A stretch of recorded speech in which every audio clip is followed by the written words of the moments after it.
네, 오늘 주님께서 주신 말씀은 창세기 4장 1절부터 12절까지 말씀입니다. 제가 봉독하겠습니다. 여러분, 이것은 주님의 말씀입니다. 주님의 말씀을 들으십시오.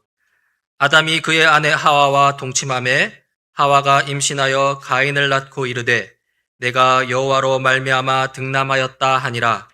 그가 또 가인의 아우 아벨을 낳았는데 아벨은 양치는 자였고 가인은 농사는 자였더라. 세월이 지난 후에 가인은 땅의 소산으로 제물을 삼아 여호와께 드렸고 아벨은 자기도 양의 첫 새끼와 그 기름으로 드렸더니 여호와께서 아벨과 그의 제물은 받으셨으나 가인과 그의 제물은 받지 아니하신지라. 가인이 몹시 분하여 안색이 변하여 여호와께 변하니 여호와께서 가인에게 이르시되 네가 분하여 함은 어찌 됨이며 안색이 변함은 어찌 됨이냐. 네가 선을 행하면 어찌 낯을 들지 못하겠느냐. 선을 행하지 아니하면 죄가 문에 엎드려 있느니라. 죄가 너를 원하나 너는 죄를 다스릴지니라. 가인이 그의 아우 아벨에게 말하고 그들이 들에 있을 때 가인이 그의 아우 아벨을 쳐 죽이니라. 여호와께서 가인에게 이르시되 네 아우 아벨이 어디 있느냐. 그가 이르되 내가 알지 못하나이다. 내가 내 아우를 지키는 자이니까. 이르시되 네가 무엇을 하였느냐. 네 아우의 빗소리가 땅에서부터 내게 호소하느니라. 땅이 그 입을 벌려 내 손에서부터 내 아우의 피를 받았은즉 네가 땅에서 저주를 받으리니 네가 밭을 갈아도 땅이 다시는 그 효력을 너에게 주지 아니할 것이요 너는 땅에서 피하며 유리하는 자가 되리라. 아멘. 네, 여러분께서 기도로 응원해 주셔서 지난 2주간 동안 미국에 잘 다녀왔습니다. 우리 오진군 장로님을 중심으로 아주 매일 그렇게 기도 프로그램을 만들어서 기도해 주셔서 정말 감사합니다.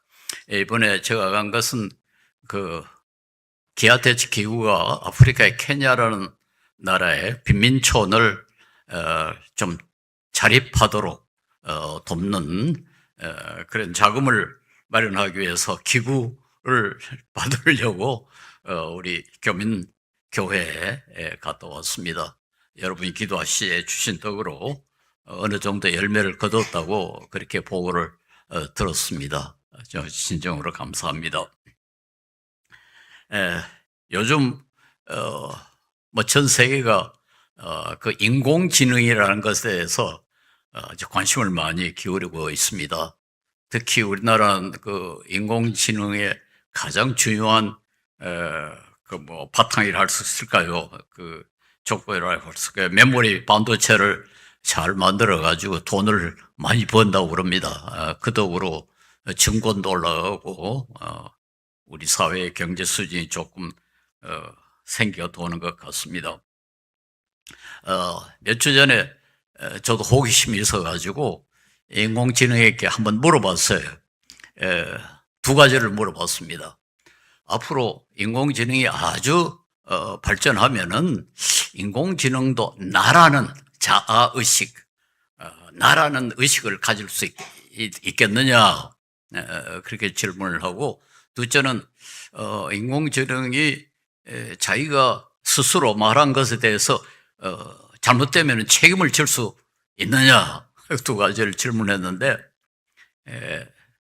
제가 그 질문한 인공지능은 말하자면 아주 값이 싼 겁니다. 가입비도 들 필요 없고 사용료도 들지 않은 그런 거라서 그런지 상당히 겸손해요. 둘 다 안 된다고 그랬어요. 나라는 것도 생겨날 수가 없고 책임도 질 수 없다. 그래서 안심이 좀 됐습니다. 그 책임질 수 없다는 것을 스스로 말했다는 것은 상당히 책임 있는 거죠. 지금 요즘 선거철에 후보자들이 전혀 책임도 질 수 없는 그런 공약을 막 남발하고 있지 않습니까? 그야말로 참 무책임하죠. 그래도 인공지능은 책임질 수 없다 그렇게 말하니까 상당히 책임 있는 태도라 그렇게 말할 수가 있습니다. 그러나 그렇다고 해서 인공지능이 정말로 항상 그렇게 책임 있느냐? 또 그렇지는 않다고 그래요. 저는 전문가는 아닙니다만 어떤 때는 거짓말을 아주 능청스럽게 잘하고 심지어 아첨도 한다고 그럽니다. 그러니까 이 제가 질문한 그 인공지능이 고백한 것처럼 인공지능도 책임을 질 수 없어요. 그러니까 너무 믿지는 말기를 바랍니다. 우리 범죄한 인간, 아담의 부부로 잘못으로 이제 좀 죄를 범하고만 우리 인류의 여러 가지 특징, 죄의 특징 가운데 하나가 바로 책임을 질 수 없다는 거죠. 그 가장 대표적인 잘못 가운데 하나가 바로 무책임한 것이 아닌가 그렇게 생각합니다. 이 책임이란 말, 의무란 말과 책임이란 말이 아주 비슷하게 사용이 됩니다. 의무란 말은 어떤 범죄에 속한 사람이 무조건 해야 할 일, 가령 우리가 국방 의무 그러죠. 또 세금을 바쳐야 할 의무, 우리 국민이면 세금을 바칠 의무가 있고 또 한국의 남자라면은 국방의 의무가 있다. 이건 결과와 관계없이 요구되는 것입니다. 그러나 책임은 가령 대통령의 책임 혹은 국회의원의 책임처럼 어떤 특정한 임무를 맡아서 그 임무를 제대로 감당했느냐, 특별히 그 결과에 대하여 소위 책임을 지는 거죠. 결과에 대해서 거기에 대한 상을 받고 특별히 벌을 받을 수 있는 가능성, 이런 것을 우리가 책임이라 그렇게 말하는데, 물론 책임이란 말과 의무란 말이 항상 그렇게 분명하게 구분돼서 사용되지 않은 경우도 많습니다. 어떤 때는 책임이란 말 대신 의무란 말을 넣어도 크게 잘못되지 않고 또 그 역도 마찬가지라 그렇게 말할 수 있습니다. 어쨌든 책임이라는 것은 결과에 관심이 좀 많이 있죠. 국방 의무는 꼭 결과가 중요한 건 아니지만 대통령의 책임은 결과가 상당히 중요하다 그렇게 말할 수가 있습니다. 그런데 오늘 본문에 나오는 이 가인이라는 사람, 이 사람은 상당히 무책임하게 행동한 거죠. 하나님 앞에서 마땅히 해야 할 건 하지 않고 하지 않아야 할 건 또 하고. 그러니까 우리가 얼마 전에 제가 말씀을 들었습니다만 그 비윤리적인 것은 두 가지라고 그랬죠. 그 하지 말아야 할 걸 하는 거, 이걸 우리가 작위라 그러고, 해야 할 것을 하지 않는 거, 이걸 부작위라 이렇게 부르는데, 가인은 그 둘을 다 범하고 말았습니다. 마땅히 보호해야 할, 지켜줘야 할 그 동생을 보호해 주진 않고 오히려 죽이지 말아야 할 동생을 죽인 그런 두 가지 잘못을 다 범했다 그렇게 말할 수가 있죠. 가인이 어떻게 이제 이렇게 두 가지 결국 무책임하게 행동했는가? 그 발단은 하나님께 드리는 제물에 있었습니다. 가인은 농부였고 아벨은 목축업자였습니다. 그래가지고 가인은 농부니까 농사 지어서 생긴 곡식을 하나님께 갖다 바치고, 아벨은 목자였으니까 양의 새끼를 잡아가지고 하나님께 그 기름을 바쳤다고 되어 있는데, 그 자체는 전혀 이상하지 않습니다. 농부니까 농산물을, 또 목축업자니까 목축의 그 산물을 하나님께 바치는 거 아주 자연스럽죠. 그런데 하나님이 아벨의 제물은 받아들이고 가인의 제물은 받아들이지 않았거든요. 왜 그랬을까? 여기에 대해서 이제 많은 추석가들 혹은 신학자들은 이렇게 설명합니다. 양의 새끼를 바친다는 것은 양을 잡아서 피를 흘리는 것을 뜻한다. 그런데 그 피를 흘린다는 것, 구약 성전에 제사 지낼 때 양을 짐승을 잡아가지고 피를 흘려서 제물로 바치지 않습니까? 그리고 예수님은 또 어린 양으로 그렇게 피를 흘려서, 십자가에 피를 흘려서 돌아갔으니까 이 피를 흘렸다는 사실, 이게 중요하다. 즉 대속, 우리의 죄를 대신해서 희생됐다. 그러니까 우리가 죄인이라는 것을 인정하고 거기에 대해서 마땅한 벌을 받아야 된다는 걸 인정했다는 것을 뜻한다. 그러므로 아벨의 제물은 그 속에 그런 그 의미를 가지고 있는데 가인의 그 제물에는 뭐 그런 요소가 없다. 그러니까 하나님께서 아벨의 제물은 받아들이고 가인의 제물은 받아들이지 않았다. 이렇게 해석을 합니다. 그러나 이제 이 구절에서 그게 그렇게 분명하지는 않아요.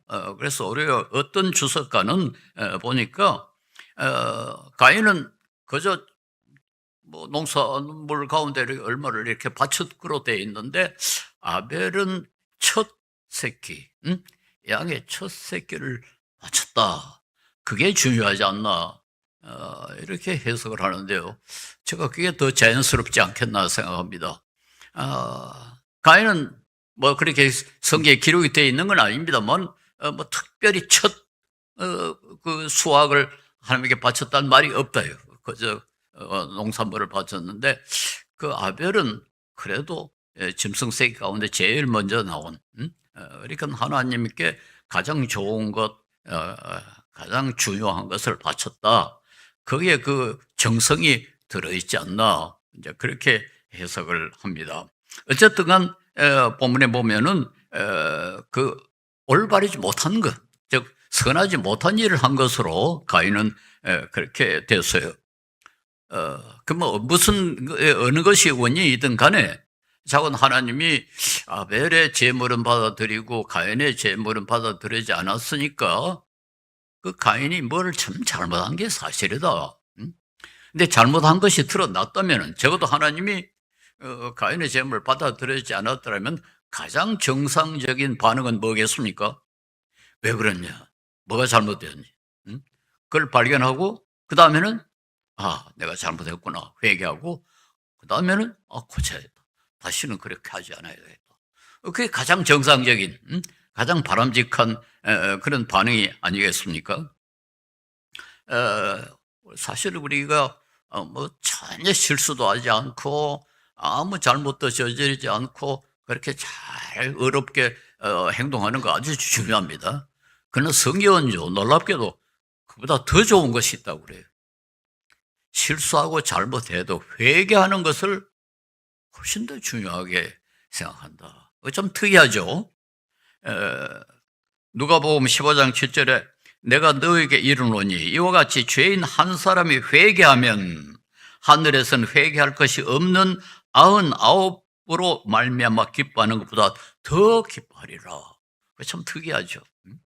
이거 뭐 아주 깨끗하게 처음부터 아무 잘못도 저지르지 않고 실수도 저지르지 않은 그런 사람 99보다 한 사람 잘못해가지고 크게 실수하고 그랬는데 회개하는 거 그걸 하나님이 더 기뻐하신다. 이게 우리 기독교의 아주 참 특이한 요소라 이렇게 말할 수가 있습니다. 탕자의 비유라는 게 바로 그런 거 아닙니까? 아니 뭐 아무 잘못도 저지르지 않은 그 맏아들보다 오히려 못된 짓한 탕자가 돌아오는 것이 그 아버지에게 더 큰 기쁨이 됐다. 이건 우리가 좀 심각하게 받아들여야 할 것입니다. 그러니까 가인은 어떤 면에서 전화위복의 기회를 가졌다 할 수 있죠. 재물을 바쳤는데 하나님이 별로 기뻐하시지 않다. 왜 그랬을까? 그걸 좀 따져가지고 내가 여기서 잘못했구나. 다시는 그러지 말아야지. 그랬더라면은 하나님이 아벨보다는 가인을 더 기뻐했을 것이다. 우리 그렇게 추측할 수가 있습니다. 그런데 참 안타깝게도 가인은 그렇게 하지 못했어요. 그 어떤 좋은 그 기회를 놓치고 말았습니다. 그리고 오히려 더 악한, 더 큰 잘못을 저지르고 말았습니다. 그러니까 하나님께서 7절에 보면 그렇게 말씀하셨어요. 네가 올바르지 못한 일을 하였으니 죄가 너희 문에 도사리고 앉아서 너를 지배하려고 한다. 너는 그 죄를 다스려야 한다. 올바르지 못한 일을 했는데 그걸 즉시 회개하고 했더라면 괜찮을 텐데 그렇지 못하고 오히려 더 화를 내니까 이제 더 큰 죄를 범할 가능성이 생겼고 앞으로는 이제 그걸 다스리려면 그걸 컨트롤하려면 더 큰 노력이 필요하다. 그렇게 말씀하신 거죠. 예, 더 큰 죄를 범할 가능성을 열어놓고 말했던 것입니다. 그리고 그걸 통제하지 못하면 이거 큰일 난다.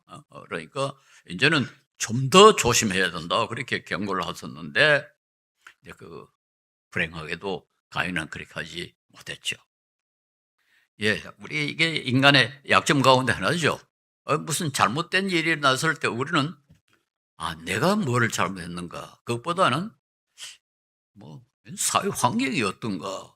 특별히 다른 사람이 그 못된 짓을 해가지고 나에게 해를 끼쳐가지고 이렇게 된 게 아닌가? 이렇게 생각하기 아주 쉬워요. 제가 1년 전에 잘못해가 발을 다쳤는데요. 사실 그 발을 다치게 된 연유는 그렇습니다. 우리 집 뒤에 산이 있었는데 어떤 사람이 그 산을 좀 억지로 개발했어요. 그 사람들이 별로 그게 좀 뭐 자연스러운 게 아닙니다. 산을 개간을 해가지고 밭을 만들었어요. 그런데 그 밭에 물이 전부 우리 집으로 쏟아 들어오도록 그렇게 만들었습니다. 그래가지고 제가 이건 좀 고쳐야 된다. 이게 전부 우리 집으로 들어오면은 문제 어렵지 않냐. 그랬더니 그 사람 고쳤다고 그래요. 그리고 그 보러 갔어요. 올라갔어요.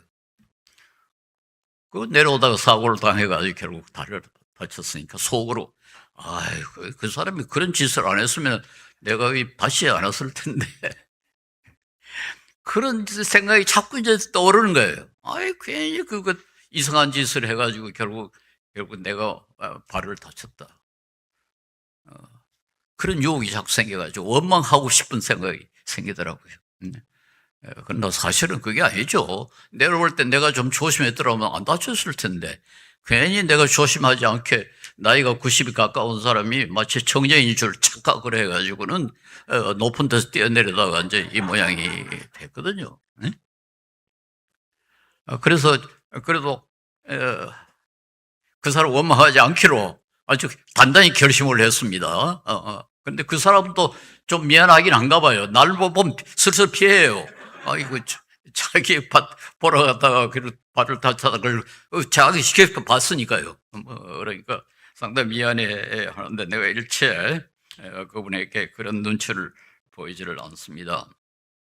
예, 우리 인간은 하여튼 가능한 한 핑계를 달고 내가 잘못한 게 아니고 상황이 잘못된 것이고 다른 사람이 잘못된 것이고 그래가지고 마치 자기는 전혀 책임을 없는 것처럼 그렇게 생각하는 경향이 있습니다. 물론 이제 우리가 자신이 잘못했을 때도 자기에게 화가 날 때가 들었죠. 내가 어떻게 그따위 짓을 했냐. 그런 경우가 들어있지만은 대부분은 이제 그렇게 다른 사람에게 화를 내는데요. 이 화를 낸다는 거, 이게 엄청난 문제를 일으키죠. 우리 인간에게 감정이라는 게 있습니다. 우리 흔히 희노애락 그러지 않습니까? 뭐를 좀 반가워하고 화를 내고 또 슬퍼하고 또 기뻐하고 그걸 우리 희노애락이라 그래서 감정이라는 게 있는데 이 모든 감정은 정말 좀 우리가 아주 잘 이용하면 아름답습니다. 참 슬퍼할 때 아주 적절히 슬퍼하고 기뻐할 때 적절히 기뻐하고 그렇게 하면 참 좋은데 그게 잘 안 돼요. 잘 안 돼요. 항상 그게 좀 지나쳐버리는 유혹을 우리는 항상 받습니다. 적당히 즐거워해야 될 때 너무 즐거워하거나 적당히 화를 내야 할 때 너무 화를 내거나 슬픔도 그렇어요. 어느 정도까지 슬퍼야지 그게 지나쳐버리면은 몸에도 해가 되고 다른 사람이 봤을 때도 그거 좀 지나쳤다 그런 욕을 받는데요. 근데 그 모든 것 가운데 가장 중요한 것이 화내는 겁니다. 다른 감정은 뭐 지나쳐도 그렇게 큰 문제가 일어나지는 않는데 화를 내는 거 이건 절제하지 못하면 반드시 부작용을 가지고 와요. 그러니까 바로 이제 가인이 그런 죄를 범하지 않았습니까? 그걸 좀 하나님이 그의 재물을 받아들이지 안 하더라도 화가 좀 나더라도 조금 참고 조심했더라면 동생을 죽이지는 않았을 거예요. 그런데 저 녀석이 있기 때문에 내가 그만 밀려났다. 저 녀석만 없었더라면 내가 이렇게 밀려나지 않았을 텐데 그런 생각을 한 거 아니에요. 또 저 녀석이 있어도 재물을 갖다 내보다 좀 못한 재물을 바쳤더라면은 내가 이렇게 그 미움을 받지 않았을 텐데 저 녀석이 뭐 또 하나님이 좋아하시는 그 재물을 딱 갖다 바쳐가지고 내가 그만 밀려났다. 이제 자꾸 그렇게만 생각을 한 겁니다. 응? 그러니까 이 화를 참지를 못하고 결국 죽이고 말하는데요. 예, 우리 모두에게는 다 그런 유혹을 받고 그런 약점이 있습니다. 그러나 우리의 감정 조절 아주 중요하고 특별히 화내는 것에 대해서는 우리 모두가 조심해야 됩니다. 네. 이렇게 되면 사람이 정상적인 판단을 못 해버린단 말이에요. 그래가지고는 지나치게 다른 사람께 해를 끼치거나 실수를 범할 수가 있습니다. 우리 학생들한테 조사를 해보니까 90점 받고 2등 하는 것보다는 70점 받고 1등 하는 게 낫다. 그렇다고 그래요. 항상 다른 사람하고 비교를 하려고. 그 자체가 오르는, 90점 좋잖아요.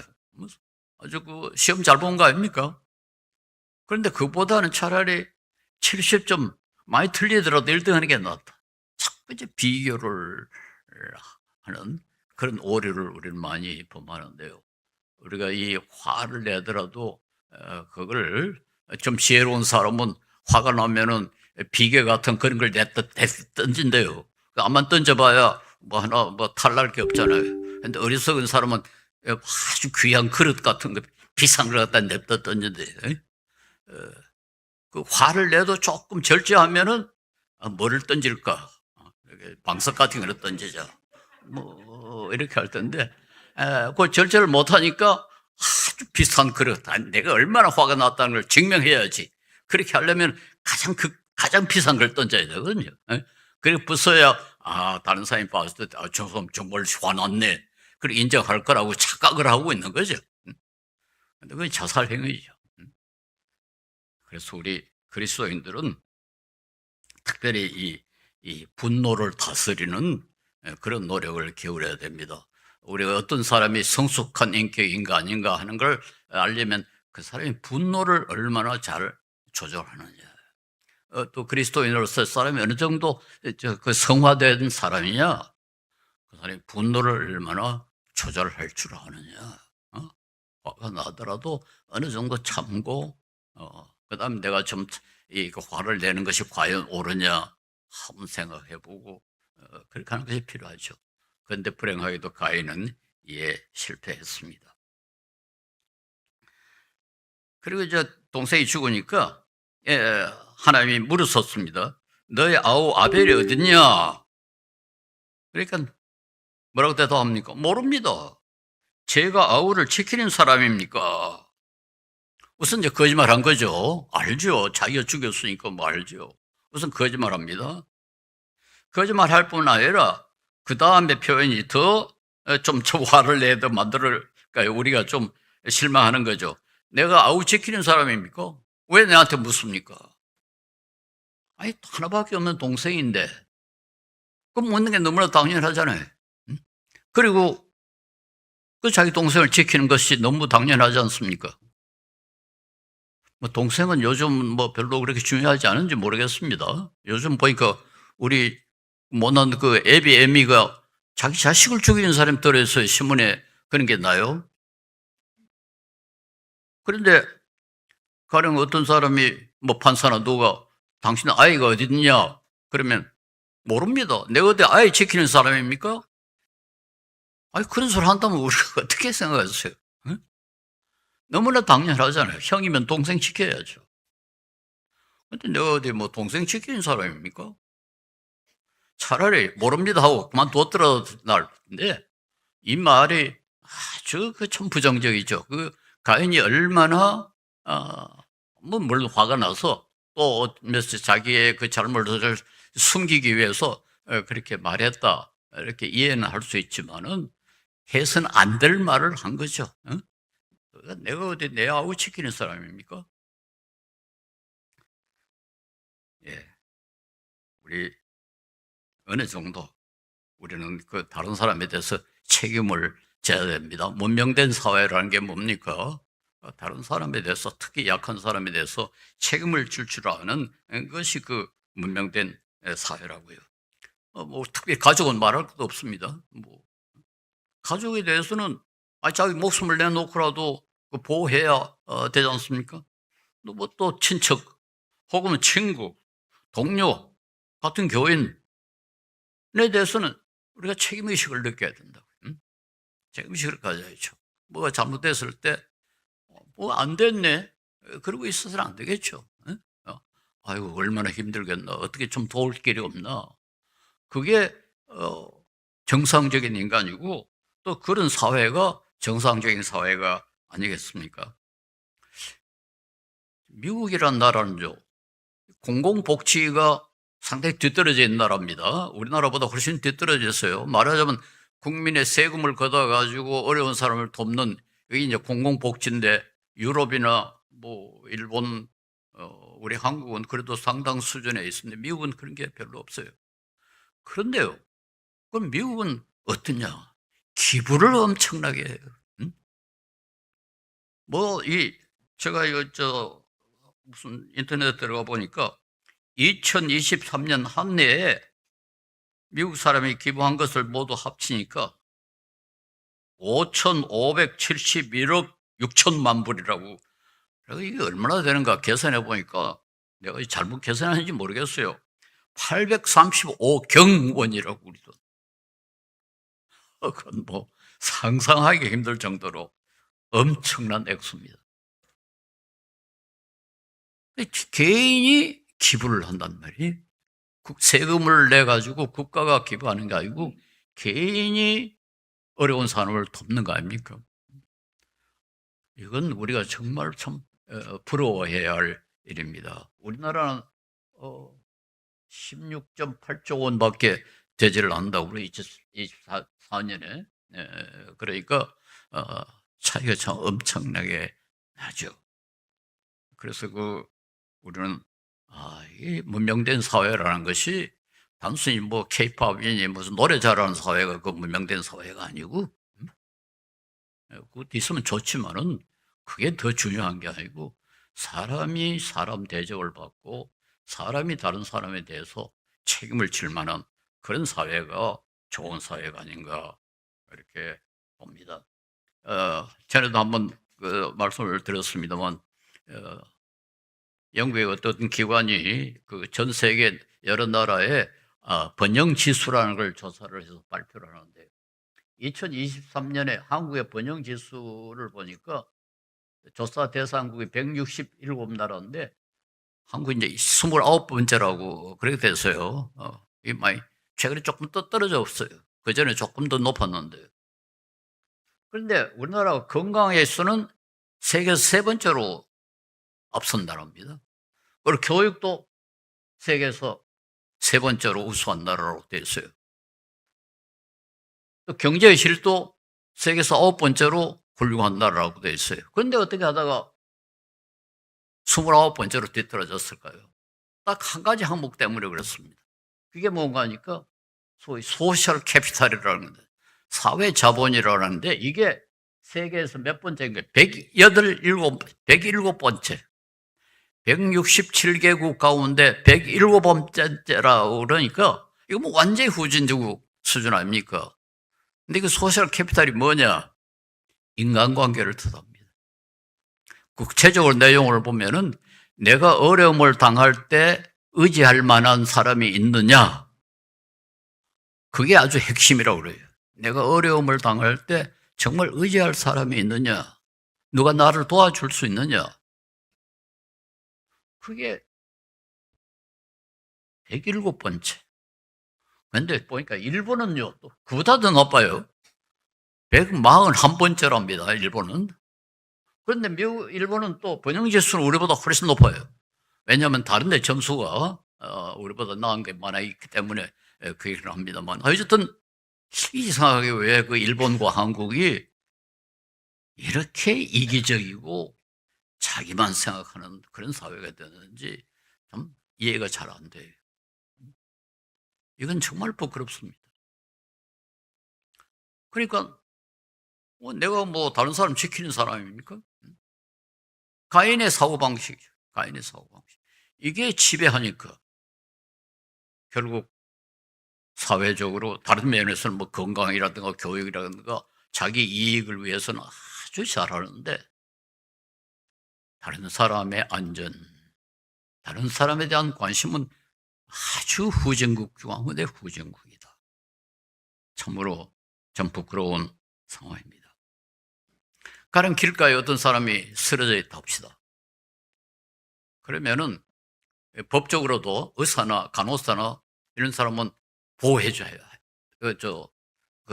반드시 그 치료를 하고 그래야 됩니다. 이게 소위 선한 사마리안법이라고 그런 게 있는데, 우리나라는 뭐 이렇게 강하지는 않습니다만 우리나라에도 그런 법이 있습니다. 사실은 그 법을 제정할 때 저도 운동을 좀 했습니다. 근데 카나다나 프랑스 같은 데는 처벌을 받아요. 만약에 간호사나 의사가 어떤 사람이 쓰러져 있는 걸 그대로 보고 지나가면 벌을 받도록 돼 있어요.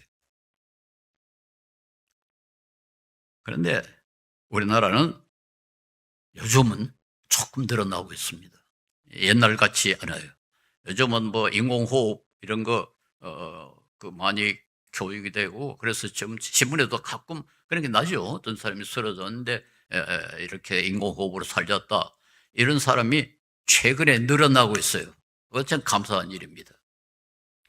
그 조선일보가 시상하고 있는 청룡봉사상이라는 상이 있는데, 제가 심사위원으로 수십 년간 관계하고 있습니다. 거기 보면은 의상이라는 게 있어요. 의상, 의로운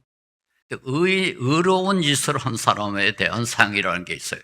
이게 주로 이제 불이 났을 때 뭐 소방대원도 아닌데도 불구하고 자기가 뛰어가서 그 사람을 구한다든가, 뭐 좀 전철이 들어오는데 어떤 사람이 빠져 있으면 자기 생명을 무릅쓰고 가서 구해내다든가, 이런 걸 이제 그 의로운 행위를 해서 의상이라고 그러죠. 그런데요, 해마다 의상 수상자가 상당히 많이 나와요. 참 감사한 일이에요. 과거에 없었던 일입니다. 그런데 참으로 안타까운 것은 수상자가 거의 대부분 이미 죽은 사람이에요. 고아무개. 왜냐니까 그런 그 어려운 이 행위를 하다 자기 목숨을 잃어버리니까. 그런 사람이 많이 생겨나요. 예. 앞으로 이게 좀 더, 참 죽으라 하기는 좀 미안하지만 죽지 않는 한, 이런 사람들이 좀 많이 생겨나면은 우리나라도 이 사회적 자본이 좀 높아지고, 우리나라도 좀 서로 믿을 수 있는 그런 사회가 되고, 가인과 같은 그런 인간이 좀 줄어지지 않겠는가, 그렇게 생각합니다. 오늘 금요일에 또 이 상을 심사를 합니다만, 심사할 때마다 저는 이 수상자가 그리스도인이면 참 좋겠다, 은근히 그렇게 기대를 하는데요. 참 안타깝게도 그게 들어지질 않아요. 이 수상자들은 모두 그리스도인이라 그래 되면은 우리 복음 전파가 얼마나 더 잘 되겠습니까? 우리 교회의 위상이 얼마나 높아지겠습니까? 그런데 그렇지 않아요. 물론 뭐 그리스도인이 전혀 없는 건 아닙니다. 그러나 비그리스도인보다 더 많다는 증거가 전혀 없어요. 최근에 기독교 윤리 실천 운동이 한국 교회에 대한 우리 사회의 신뢰도를 조사를 해보니까, 우리 시민들이 기독교인들을 이기적이다, 교회 이익만 우선시한다, 그런 태도를, 그런 그 반응을 보였습니다. 예. 이게 참으로 안타깝죠. 이게 바로 예수님의 모습일까?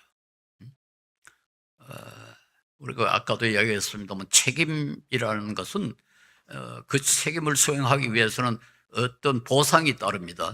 대통령이 책임을 감당하기 위해서는 상당한 권한이 주어지지 않습니까? 뭐 권한뿐 아니라 뭐 월급도 상당하고 명예도 상당하고 그 책임에는 반드시 거기에 대한 보상이 따르게 되어 있는데 우리 예수님은 무슨 보상을 받았는가? 아무것도 못 받지 않습니까? 그걸 원하지도 않았습니까?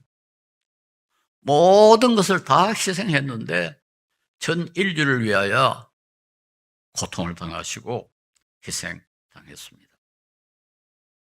자, 우리는 이런 예수님을 따르고 참 감사하고 섬기고 그리고 모든 사람에게 전파하려고 애를 쓰는데요. 우리는 많이 전파해야 되고 이 사랑을 많이 알려야 합니다. 그리고 단순히 알릴 뿐만 아니라 우리도 좀 그와 비슷하게 그를 따르려고 노력을 해야 되지 않겠는가. 예, 가끔 우리 그리스도인들 가운데도 그런 사람이 있어서 참 감동을 주고 있습니다만 제가 이번에 LA 근방의 팜스프링이라는 도시에 스시 그 식당을 하는 분을 찾아갔어요. 이분은 중국 교포입니다. 그러니까 한국인인데 중국에서 태어나서 어떠다가 이제 미국으로 와서 미국에서 스시 식당을 하는데 어떻게 무슨 그 능력이 있어서 뭐지 잘 된대요. 그 돈을 많이 벌었어요. 이번에 제가 가니까 이 아프리카의 빈민촌을 위해서 기부를 하라고 갔더니 1억이 넘는 돈을 그 자리에서 기부를 했습니다. 이번에 뭐 제가 실제적으로 그 돈 수확 가운데 제일 큰 겁니다. 그 자리에 앉아서 수표를 썼는데 우리 돈으로 환산하니까 1억이 넘어요. 뭐 본인은 그렇게 사치하게 살지도 않고 건강도 별로 좋지 않고 뭐 공부도 막 그렇게 많이 한 사람도 아니고 근데 참 고마웠습니다. 우리가 모두가 다 그렇게 할 수는 없지만은 그래도 좀 그렇게 해보자고 노력은 해야 되지 않겠는가. 아, 내가 뭐 다른 사람 지키는 사람입니까? 우리가 그런 가인 같은 그런 태도를 취했어야 되겠습니까? 네, 말씀을 맺겠습니다. 우리는 예수님을 따르는 사람으로 가인의 그 무책임 그런 것을 따라서는 안 될 것입니다. 우리는 고쳐야 되고 우리가 잘못을 저지르려고 저지르지 않으려고 노력을 해야 할 뿐만 아니라 다른 사람을 지키는 사람으로 가인처럼 내가 내 아우를 지키는 사람입니까? 그렇게 무책임하게 살지 않으려고 노력을 해야 되겠고 우리가 혹시 잘못을 저질렀을 때는 다른 사람 핑계 대지 말고 다른 사람에게 원인을 찾지 말고 먼저 우리 자신의 잘못이 뭔가 그것을 살피는 그런 노력이 있어야 되지 않겠습니까? 그리고 우리 뭐 사랑하는 가족, 친족, 교우 모든 사람에 대해서 특별히 약한 사람에 대해서 내가 어디 그 사람 지키는 사람입니까? 그런 그 무정한 태도를 취하지를 말해야 될 것입니다. 우리가 직접 만나지를 못하더라도 틀림없이 이 세상에 고통당하는 사람이 많고 그런 사람을 도울 그런 기회가 있으면은 조금이라도 관심을 쓰는 것이 필요하지 않는가 생각합니다. 이게 바로 책임 있는 태도가 아닌가. 제가 이번에 가서 그 교포들에게 늘 이야기한 것 가운데 하나가 제가 기아대책기구 이사장으로 재임 때 우리 생명보험연합회가 30억 원을 기부를 했어요. 30억 원. 엄청 엄청난 액수입니다. 그런데 그 뭐 보험회사 연합회니까 우리 기독교 단체가 아니지 않습니까? 그런데 기아대책은 빵과 복음, 그래서 아주 그 복음을 아주 중요시 하고 그걸 아주 공포를 해요. 우리는 단순히 빵만 제공하는 단체가 아닙니다. 빵과 복음을 동시에 그 제공하는 단체입니다. 그런데 왜 이런 단체에 30억 원을 기부를 했을까? 그래서 제가 그 회장에게 물어봤어요. 뭐 도무지 뭐 때문에 이렇게 30억 원을 기부한답니까? 그랬더니까 믿을 수 있어서 그렇다. 믿을 수 있기 때문에 한답니다. 그렇게 회장이 이야기하는 거예요. 야, 믿을 수 있다. 여러분, 이게 얼마나 중요하다는 것을 알아야 됩니다. 책임을 질 수 있어야 돼요. 책임을 질 수 있어야 돼요. 우리 그리스도인들은 책임을 질 수 있어야 돼요. 그러면은 믿음을 얻을 수 있고, 그러면은 제대로 된 봉사를 할 수가 있습니다.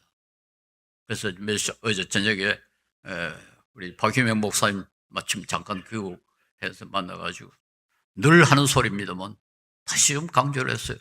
목사님, 돈에 대해서 한 푼 조금이라도 실수하면 안 됩니다. 돈에 대해서는 철저히 투명해야 됩니다. 그래서 박 목사님도 뭐 그걸 잘 알고 있다고 그렇게 강조를 하더라고요. 예. 우리 그리스도인들 책임질 줄 알아야 돼. 책임질. 저 사람들은 무슨 일을 맡으면은 꼭 책임있게 감당한다. 예. 그리고 나는 뭐 그런 일을 하는 사람 아닙니다 하고 이렇게 내빼는 그런 무책임한 사람이 아니라는 것을 우리가 증명할 수 있어야 됩니다.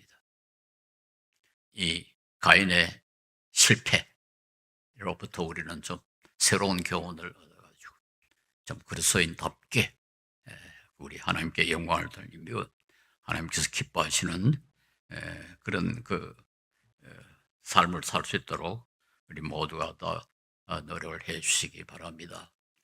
다른 사람을 도울 수 있다는 게 이게 얼마나 큰 특권이라는 걸 아셔야 됩니다. 제가 이 나이도 많고 다리도 다치니까 뭐 조금 움직일 때마다 누가 와서 이렇게 들어줘요. 부축을 해줘요. 참 감사하죠. 그러나 그보다 더 좋은 게 뭔지 압니까? 내가 부축할 수 있으면 응? 내가 다른 사람을 부축할 수 있으면 얼마나 좋겠어요. 응? 그 부축 당할 때마다 참 감사한데 내가 좀 부축하면 어떨까? 우리 그리스도인들은 누가 날 좀 부축해 줬으면 좋겠다. 그거 기대하는 사람이 아니라 내가 좀 부축했으면 좋겠다. 그게 여러분 큰 특권이고 명예입니다. 다른 사람 도울 수 있다는 게 손해나는 게 아니고 희생이 아니고 이게 명예와 특혜라는 것을 알고 모두 책임 있는 그리스도인이 될 수 있기를 바랍니다. 기도하겠습니다.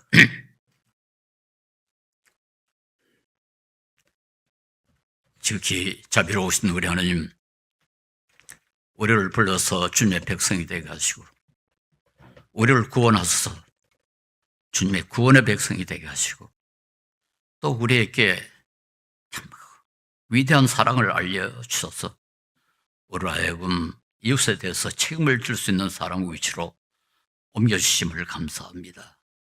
그러나 저희들이 부족해서 이 특권을 올바로 사용하지 못합니다. 불쌍히 보시옵시고 성령께서 우리를 강하게 하셔서 주님의 영광을 드러낼 뿐만 아니라 많은 사람에게 책임을 질 수 있는 주님의 백성으로 부족함이 없게 하여 주시옵소서. 예수님 이름으로 기도합니다. 아멘.